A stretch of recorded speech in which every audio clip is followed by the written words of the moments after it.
ఇక్కడికి వచ్చేసిన ఆదాయ వైశ్య మిత్రులకు మహిళలకు అందరికీ నా నమస్సుమాంజలు. ఈ ఆంధ్రప్రదేశ్ ఎట్లా ఏర్పడిందంటే ఒకప్పుడు మద్రాసు రాష్ట్రంలో మన ఆంధ్రప్రదేశ్ కలిసి ఉన్నది.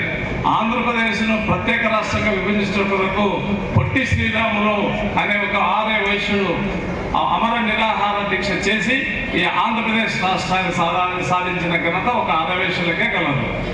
అలాగే నంద్యాల విషయానికి వస్తే ఆర్య వైశ్యులు ఎన్నో ఆస్తులను ప్రభుత్వ కళాశాలకు కేటాయించడం జరిగింది. ఈకూరు శశి అనే వ్యక్తి పాలిటెక్నిక్ కాలేజీకి తన భూమిని దానంగా ఇచ్చారు. సుబ్బరాయుడు శెట్టి, కసెట్టి కృష్ణమూర్తి శెట్టి గవర్నమెంట్ కాలేజీకి ఇచ్చారు.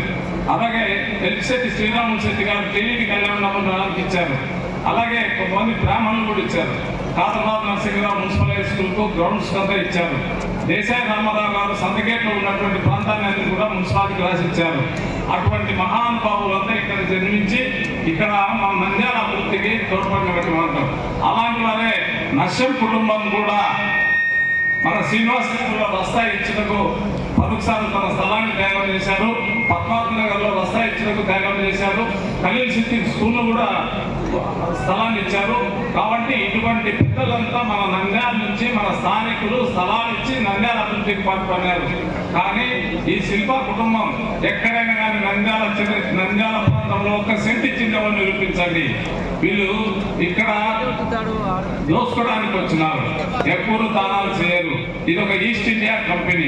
ఈ ఈస్ట్ ఇండియా కంపెనీ వాళ్ళను మొన్న పోయిన ఎలక్షన్లలో ఆర్య వైశ్యులకు నంద్యాలలో 50,000 ఓట్లు ఉన్నాయి. ఈ ఓట్ల భాగంగా ఒక 5 సీట్లు ఇవ్వమని చెప్పి ఆర్య వైశ్య ప్రభుత్వం టికెట్ ఇవ్వండి కౌన్సిలర్ సీట్లు అని అడిగారు. ఎవరికి 1 సీట్ ఇవ్వాలి. శ్యామ్ గారు కూడా పోయి అడిగితే నేను ఇవ్వను, నువ్వు ఏం చేసుకుంటా చేసుకోమని చెప్పారు.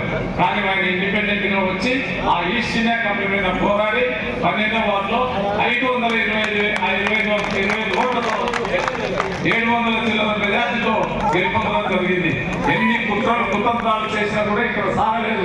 కాబట్టి ఇప్పుడు వచ్చే ఎలక్షన్లలో కూడా వాళ్ళు ఎన్ని కుతంత్రాలు చేయని మనందరం కలిసికట్టుగా వీళ్ళని ఇక్కడి నుంచి ఎలగొట్టాలని చెప్పేసి నేను చెప్తున్నా.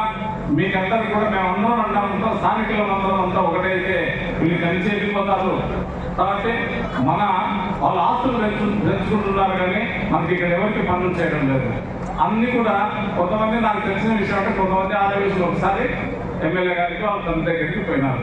అన్న మా స్థలం వచ్చేసి బ్లాక్ లిస్ట్ లో పెట్టిన రిజిస్టర్ ఆఫీసులో అని చెప్పి వెళ్తే తిరిగి ఇచ్చేస్తానని చెప్పేసి చెప్పినారు. ఫోన్ చేసినా పని కాలేదు ఎంఆర్ఓ ఆఫీసు. మళ్ళీ వచ్చినారు.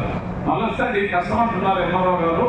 ఆ స్థలాన్ని మాకేయండి, మార్కెట్లో ఇంత ఉంది కదా, సగం రేట్ ఇచ్చేది మేమే కొంటాం, మేము మా ఇంట్లో మేము పెట్టామని చెప్పి అట్లా ఆదాయ వైశ్యులకు సంబంధించిన ఆస్తులు కూడా లాక్కున్నారు. మీరు విచారించుకోండి. కాబట్టి ఇట్లాంటి వ్యక్తులకు ఓట్లు వేయద్దు.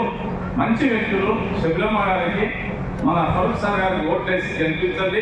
మేమందరం మీకు అందరికీ అండగా ఉంటాం. ఖచ్చితంగా మన స్థానికులందరూ ఉంటే ఇప్పుడు శ్యామ్ సుందర్ గారు, ఆనంద్ గురూజీ, గణేశ్వరి విజయ్ కుమార్ అందరం ఉన్నాం.